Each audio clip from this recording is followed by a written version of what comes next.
Hi, hello everyone. I'm Justin. This is Koopa. Welcome to Koopa's Corner. Let's talk about Bad Blood. Bad Blood was the premium live event that WWE hosted this past weekend, and man, have I got some thoughts about that. Coming out of Bash in Berlin, I spent my post-event breakdown just kind of raving about the event. I thought it was one of the best, if not the best, premium live event in 2024, and boy, did Bad Blood not even come close. There were definitely some really cool matches, a lot of fun moments. It wasn't all bad, but the booking was convoluted in places. It was very inconsistent, and let's just get into it.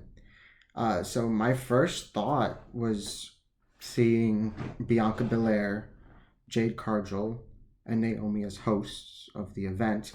And I've talked about this a little bit in my Bash in Berlin, both of the previews video and the breakdown video.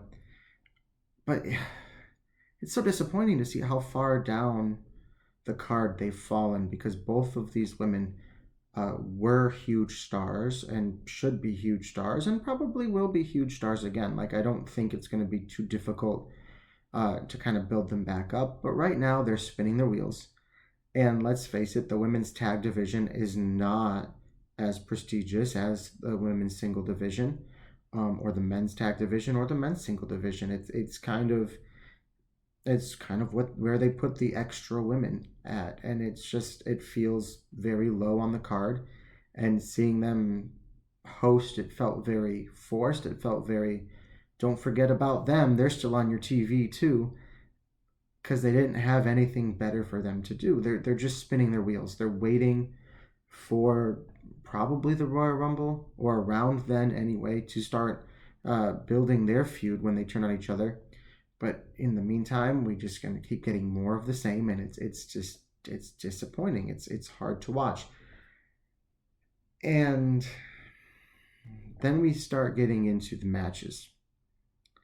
And it opened with Hell in a Cell, and that was kind of surprising. I thought this would be the main event. Boy, was that match brutal. It was every bit as brutal and gory and just intense as we hoped it would be, as it could have been. I mean, they did everything shy of, jumping off the wall, or, climbing up and diving off, going off the top, going through the top. They were short of any sort of stunt like that, but they kept it brutal. And I thought that the wrenches were an odd choice for a weapon. You could tell a lot of times they were kind of holding back, because, I mean, obviously you're going to hold back, but it just made it a lot more obvious than with something like a steel chair. I think one of the highlights of the match was at the end when Drew McIntyre kind of brought out that big bag, and, you're thinking thumbtacks. They played on everybody's expectations, and it was beads for a friendship bracelet. And this kind of played out more or less in the way I thought that the strap match would, which is a really fitting way for this feud to end. Drew McIntyre cost himself the match. His own hubris, his own cockiness, his own arrogance cost him the match, rather than Punk being able to out wrestle him. And I think that's a best case scenario. Punk gets the victory, the much needed victory in this feud, and this kind of feels like a feud ending match. So hopefully both superstars can move on and do something really productive after this. But Drew McIntyre doesn't look super weak in defeat either. I think Punk, one of the potential options for him is going on to face Gunther. That's been teased in the past. We'll see where McIntyre goes from here. He may even take a little time off, and not that he necessarily should, but there's not an obvious opponent for him lying in the weight. So we'll see where he goes with that. I think he'd also be a great opponent to revisit for Gunther. I know they faced each other before, but he'd make a great opponent. So we'll see where they go with that. Now, I think after that, we get to Bayley versus Nia Jax. That match was fine. I expected more from it. I mean, I didn't expect it to be a card stealing or show stealing performance, but I expected it to be a little bit better than this. It wasn't bad. It definitely wasn't bad, but it was lukewarm at best. It wasn't a hot match at all. Nia Jax, changing up her offense was fun to see, but it also felt like she was toying with Bayley. It sort of felt like she wasn't taking Bayley very seriously. And as a member of the audience, I didn't really feel like I could take Bayley that seriously to begin with going into the match. And Nia Jax, just absolute dismissive performance with her. It really just, I think, made Bayley look bad. We also got some involvement with Tiffany Stratton. I think Tiffy has been spinning her wheels. I think she's been losing momentum. I think a few months back, she was one of the hottest superstars in the WWE. The fans were buying into her. Her star power was climbing and growing with every appearance. And then she won the Money in the Bank briefcase, and she's just been spinning her wheels as well. She's been stalling as well. I know that this is historically a slow period for the WWE. They don't start really ramping things up again until the Royal Rumble, but it's nice to see Tiffany Stratton a little bit more involved, and maybe we'll get to that feud a little bit sooner rather than later. So that was kind of my thoughts on that match. I think was next was Finn Balor versus Damien Priest. Damien Priest won. I expected him to win. That was my prediction. I don't love it. Finn Balor looks like an absolute joke. Carlito and JD McDonough look like an absolute joke. The Judgment Day has now faced 3 different iterations of the group, and they, for as big as they are, for as important as they are in the story, they're a bunch of chumps. It is what it is. They could both use to move on from each other. Again, Damien kind of looking back at Gunther is not a bad option. It feels like there's a lot of good options to face Gunther to get a championship match right now, but we'll see. We'll see where it goes. But Finn Balor needs to move on as well, and he needs to face somebody that he can beat sort of definitively to sort of get a little bit of heat back. And we'll see where that goes. Coming off of that, the announcement by Triple H for the Crown Jewel Championships. That was an interesting choice. First and foremost, I did not realize Crown Jewel was coming up next. I thought Survivor Series was coming up next. Historically, that's been a Thanksgiving tradition or a Thanksgiving weekend tradition, usually at the end of November. Survivor Series is at the end of December, which buys us another month to build to that, which is incredible. I expressed recently in my Jey Uso winning the Intercontinental Championship video that I was worried that it was going to keep him away from the bloodline. With a little bit more time before we get to the War Games match, I don't necessarily have that concern anymore, particularly after the events of the tag match in the main event. We'll get to that. But War Games needs to be Civil War Games, and it needs to be the OG bloodline versus the new bloodline. And that extra month in there, I feel like that is a bit of a saving grace. And I feel like, okay, we're not as worried about the story not hitting those beats anymore. But also, you kind of book yourself into a corner when you have champion versus champion. You're going to have your WWE champion, which is likely still going to be Cody Rhodes, against your World Heavyweight champion, which is likely going to still be Gunther. And the winner wins the Crown Jewel Championship. So now you're coming off of this, and Triple H did say in the ring, in the middle of the event, there will be a definitive winner. Now one of your champions is going to look significantly worse than the other one. You're going to tell the world, this is number one, that is number two. And then the same thing with your women's matches. You're going to have likely still Nia Jax versus likely still Liv Morgan. And one of them is going to be number one and one of them is going to be number two. And you're probably going to alternate. You're going to have your SmackDown person win one match and your Raw person win the other match. And that way it's kind of 50-50. It's a little bit more even. One show doesn't come out looking entirely weaker than the other. But the whole situation is a bit convoluted, and it was an interesting choice. I understand you want to add stakes, but this isn't a championship match or a championship title that's going to be on TV every week. It's like the Speed title. It's going to be something that we all know exists, and we're probably not going to see it again until next Crown Jewel. And that's probably for the best, because that championship belt was gaudy. It was huge. Why was it so much bigger than the other championship titles? It didn't need to be that big. But hopefully the events is still decent. No one loves the Saudi shows. It is what it is at this point.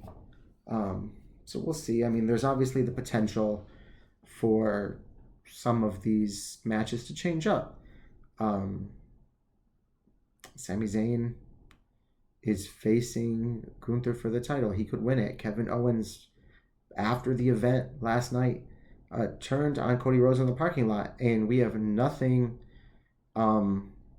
official about it, but it was filmed and by fans in the in the area, and it was posted to social media. And I think that that's a really interesting way to progress stories, and we'll talk about that a little bit as well. But you could go Sammy versus Kevin again. You could.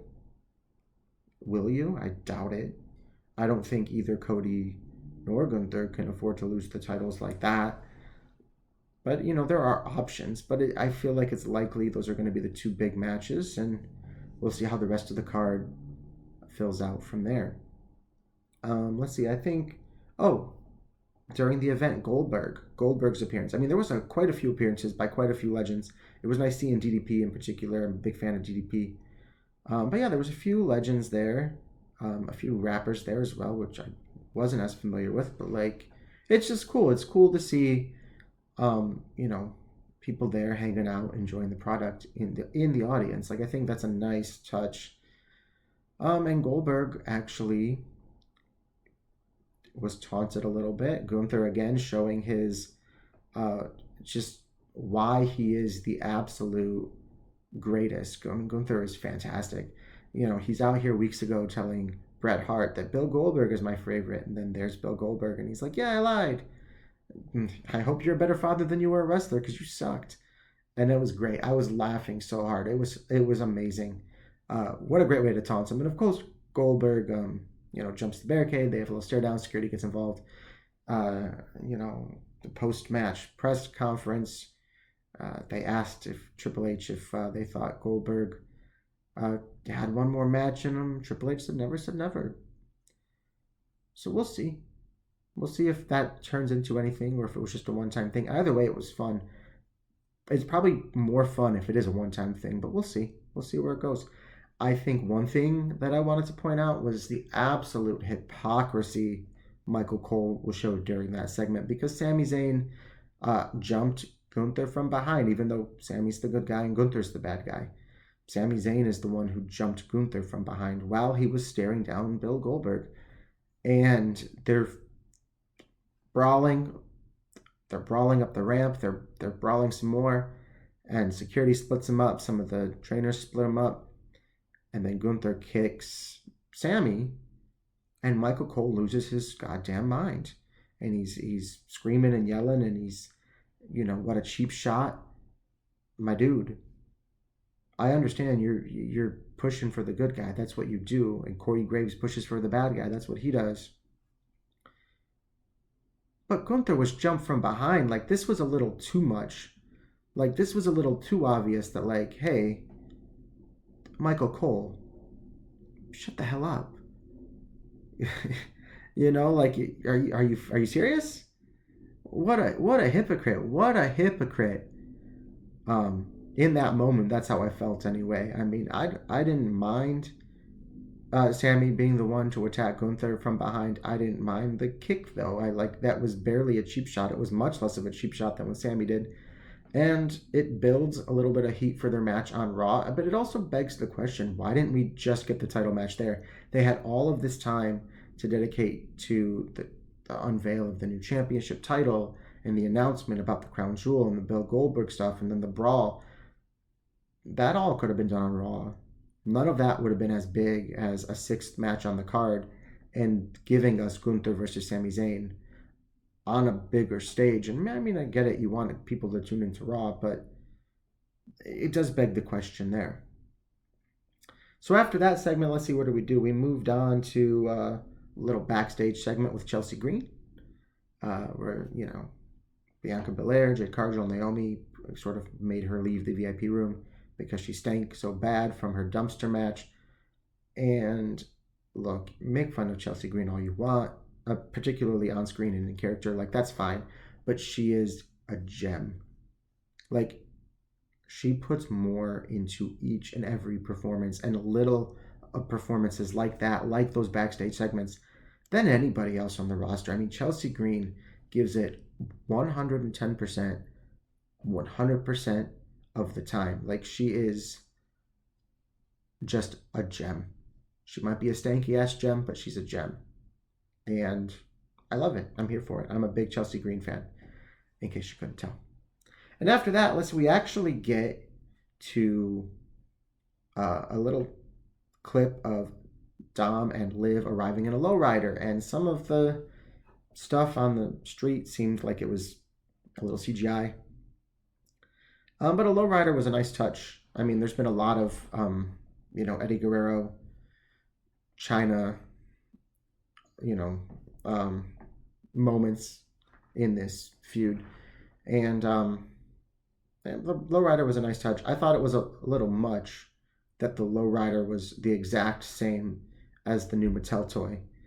I think we're getting a little heavy-handed on some of these sponsorships. I mean, also the Prime logo still in the ring is annoying, but I mean, you can't blame them for taking sponsorships and for trying to make some extra money, but it's a little too heavy-handed at moments, and this is one of those moments. But Liv and Dom, they make their entrance. Rhea makes her entrance. Dom gets locked in the cage. He gets hoisted up, and it was a fun match. There was a moment where Liv did a sunset flip into the barricade, which is something that she did at Bash in Berlin. It was one of the highlights of their Bash in Berlin match.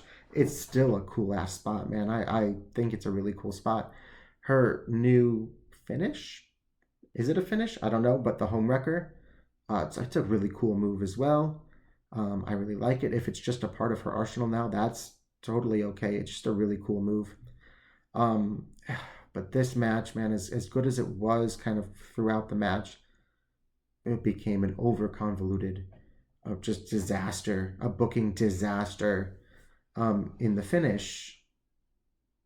Okay, so Dom's in the cage and he's now not a factor in the match. So you could have Raquel come out, trip up Rhea behind the ref's back. Liv can get the pin, 1, 2, 3. She keeps some of her heat. Rhea's got a reason to go after Raquel anyway. And that would have been better. Or Raquel doesn't get involved at all and Dom distracts Rhea enough that Liv can take advantage of it, roll her up, something like that. And also 1, 2, 3, get the pin. Instead, we got Dom falling out of the cage. The cage just opened. Dom wasn't even standing up. He couldn't even reach the handle. He was lying down because he was afraid of heights. He was lying down in the cage the whole time. The cage just popped open. So that was stupid. And then Dom falls out, which was also stupid. And then he's hanging there like a piñata. And it was cool to see Rhea get to, whip his ass with a kendo stick. Hopefully, again, this leads to a match between Rhea and Dom at some point. I've said this in multiple videos. That's the logical place for this feud to go. But we get that and then the Raquel stuff, and Raquel just blatantly attacking her, causing a DQ finish. It coming out of this match, Liv didn't look good. She didn't get the pin. She wasn't able to retain. Dom didn't look good. He just stumbled out of a cage in the middle of the air on accident, and then he got his ass whooped. Rhea didn't look good because she allowed Dom to distract her so much, and then she got the DQ with Raquel, and this match, it was just overly complicated. It didn't need to be so complicated. Any one of those things on their own would have been enough for this match to have ended in a way that protected Rhea and gave Liv a little bit of heat and allowed them to sort of move on. That is the one saving grace, is now hopefully Rhea can move on to face Raquel, to face Dom, to win the Royal Rumble, and not necessarily come back to Liv until WrestleMania. Because if we get more of this, they're going to kill the heat that this feud has. And I think both superstars would benefit from a little change of direction until we get to that big moment where Rhea gets her revenge and gets her title back. And that should be at WrestleMania. So that's one thing about that match is it was a mess. It was a mess. Finally, we get the tag team match as the main event. There were some rumblings before the event of somebody could be making a return, and that happened at the end, but we'll get there. First, I want to talk about the entrances. I felt like those entrances just kind of drug on, and I appreciated it, like, oh, we're trying to one-up each other, but okay, marching band entrance, whatever. And then the match started, and it was pretty formulaic. I mean, it was standard WWE tag team. Cody Rhodes took a bit of a beating. He got the hot tag. Roman Reigns cleaned house. The Tongans got involved, but then they were fought back by a returning Jimmy Uso, and that was nice. That was nice that Jimmy was just there. He was just there on Roman's side. It, again, kind of made me feel a little bit relieved that maybe we are building back to that OG bloodline versus the new bloodline for Civil War Games at Survivor Series, which is not in November, but December, much to my surprise. I also think that it was nice that it's not building to Roman and Cody and Orton's and Owens. So that was a bit of a relief. I was really happy to see Jimmy Uso back. And then The Rock came out, and The Rock came out, and he didn't really say anything. And that's why this tag team match was the main event rather than the opening contest, rather than the Hell in a Cell being the main event. It was so that The Rock could appear at the end. And that also kind of opens the door. Where do we go? I think we should get to The Rock versus Cody sooner rather than later. I don't think The Rock versus Cody should be WrestleMania. I think that should maybe be Survivor Series or the Royal Rumble. I think The Rock versus Roman should be WrestleMania. That should have been WrestleMania this past year. It was not. The Cody Crybabies robbed us of that. But this is the definition of a dream match. This is as big as it gets. If you couple this up with John Cena versus Stone Cold Steve Austin, which is probably not likely, but possible, and in my opinion, the match that absolutely should happen at WrestleMania for John Cena. I have a top 5 opponents for John Cena in 2025 video, and that is who I think his WrestleMania feud should be, is Stone Cold Steve Austin. And if you couple those two matches up together, it's the biggest WrestleMania of all time. You're going to probably have Cody versus Randy. You're probably going to have Punk versus Seth Rollins. You're probably going to have Bianca Belair versus Jade Cargill. You're probably going to have Rhea Ripley versus Liv Morgan. And hopefully Rhea wins her championship match and wins her championship back. And you have quite literally the biggest WrestleMania of all time with matches of those calibers. I mean, 3, 4, 5 literal dream matches. The best opponents for each of those superstars at that time. And yeah, you could pivot. You could have John Cena versus Gunther or something like that. And those will be fine. But The same way The Rock versus Cody would be fine. It would be better at Survivor Series. It would be better at the Royal Rumble. The Rock versus Roman is the bigger match. It is the match that we should get. And that will make it massive. It'll make it a monster match or a monster event. So if you really want WrestleMania to be the biggest that it can be, hopefully that's the way that goes. But The Rock's appearance leaves a lot of uncertainty. You don't know if he's going to go after Roman first, or if he's going to go after Cody first. But we'll have to wait and see what happens. And then finally, sort of after the event, Kevin Owens turned heel, attacked Cody Rhodes in the parking lot, and it was filmed on fans' cell phone cameras and posted to social media. I think that it's a little disappointing to see Kevin Owens not turn heel. I mean, he definitely needed to do that, but they didn't really follow up on the story they told at Bash in Berlin, with Kevin Owens refusing to find that edgier side of himself, to find that more manipulating side of himself. He could have been having match after match after match where he loses, and then he loses, and then he loses. And each time he loses, it's because he failed to take advantage of an opportunity that, a previous version of Kevin Owens would have, a heel version of Kevin Owens would have. And then he finally snaps and he finally turns heel. Instead, he didn't like that Cody was teaming with Roman, as did a lot of people. Okay. So from a story perspective, I think they missed a really good opportunity there to tell an interesting story, but ultimately we got to the same point. I think the real big takeaway from that is how it was done exclusively on social media, right? It's 2024. Everybody has a cell phone in their pocket, and WWE doesn't utilize their social media this way to further progress their stories. This is kind of one of the first time that's happened. There wasn't an official WWE camera there to film it, and it sort of emphasizes the importance of being where the superstars are, right? It emphasizes this could happen at a press conference. This could happen. The fact that they're expanding where they tell these stories and the chapters of these stories is kind of massive. And their social media platforms, rather than just using it as a way to hype upcoming things, using it to actually further the stories along, is going to get so many more people to subscribe.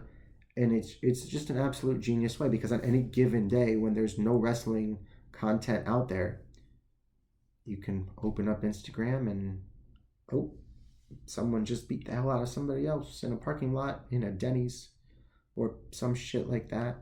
So I think it's a really good opportunity. We'll see if they utilize this more. I don't think it's something they can do too much, because if you do too much away from your main broadcast, you're gonna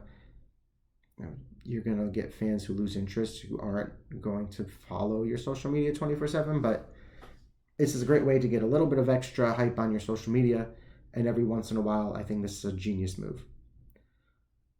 And so that's Bad Blood. This was a bit of a longer video. I mean, there was a lot to talk about coming out of Bad Blood. There really so much happened. It wasn't executed as well as Bash in Berlin. That was much more straightforward. It was amazing top to bottom. This was kind of all over the place, but there was a lot here. There was a lot of meat and potatoes. There was a lot of implications for future stories. And we got a mixed bag, but at the end of the day, I still had a great time watching. I hope you guys did as well. Let me know in the comments which of these things you think is kind of the biggest for stories going forward. I mean, is it The Rock? Or do you think it's like the Crown Jewel announcement? What do you think going forward is going to be the most relevant, the most important thing? And yeah, that's all I got. Thanks for watching. We'll see you in the next one.